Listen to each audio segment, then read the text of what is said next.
فاعبد الله مخلصا له الدين ألا لله الدين الخالص.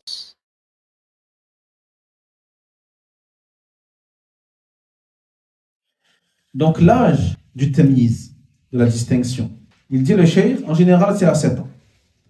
Maintenant, si tu vois que ton enfant a atteint un certain état de compréhension, et tu vois qu'il comprend les questions, et qu'il répond aux questions avec des réponses tout à fait correctes, qui sait ce qui est bien, qui sait ce qui est mal pour lui, il dit même dans ce cas-là, tu ne lui dis pas de prier.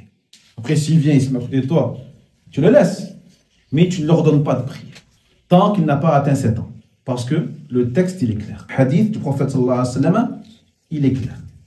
Et il nous dit d'ordonner à nos enfants de prier à l'âge de 7 ans, pas avant. Ça veut dire que si tu lui ordonnes de prier avant 7 ans, tu risques, au contraire, de lui faire plus de mal que de bien. De le dégoûter de la prière, soit d'être contre-productif, au lieu de l'encourager, tu vas l'éloigner. Comme ceux qui mettent le djilbab à des petites filles de 5 ans, 6 ans. La fille, certes, tu dois l'habituer à mettre, bien sûr, des habits larges, etc. Tu ne mets pas des habits, t'as les débaucher. Mais tu ne lui mets pas non plus le djilbab comme les grandes, comme les adultes. Parce que tu vas la dégoûter. Parce qu'elle n'est pas en âge de mettre ça. Et ce n'est pas son âge de mettre ça, d'être couverte de haut en bas. Et quand elle va sortir et qu'elle va jouer avec ses copines qui, elles, n'ont ni voile ni rien du tout, qu'est-ce qu'elle va se dire? Hein? Elle se sentira à l'écart. Ou discriminée, ou elle va dire mes parents, ils me... Hein? Donc l'éducation doit être toujours faite et en prenant comme modèle les pieux prédécesseurs, les sahaba. Est-ce que les sahaba amenaient leurs enfants à 5 ans à la mosquée? Non. Pourquoi je le fais, moi? Je suis meilleur que les sahaba. Est-ce qu'il y a un hadith qui nous a appris que les compagnons amenaient leurs petits-enfants 5 ans, 6 ans, 4 ans à la mosquée?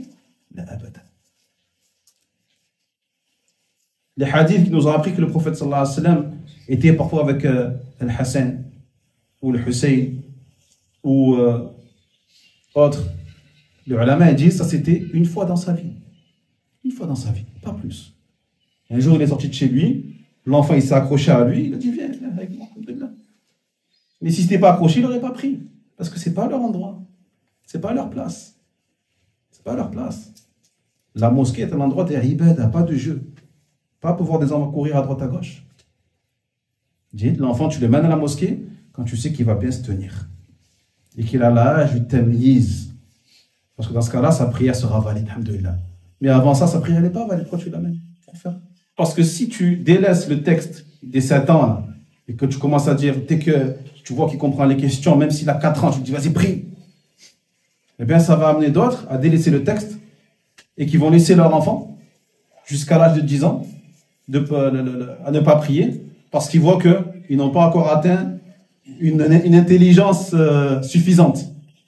À 7 ans, tu lui enseignes, bien sûr, le wudu, tu lui enseignes la prière, quand c'est l'heure, tu dis, ça y est, c'est l'heure, salli, etc., etc. Alhamdulillah. Et s'il se tient bien, il vient avec moi à la mosquée. Si ça se tient bien, si ça se tient pas bien, c'est à la maison. وينجي الله الذين اتقوا بمفازتهم لا يمسهم السوء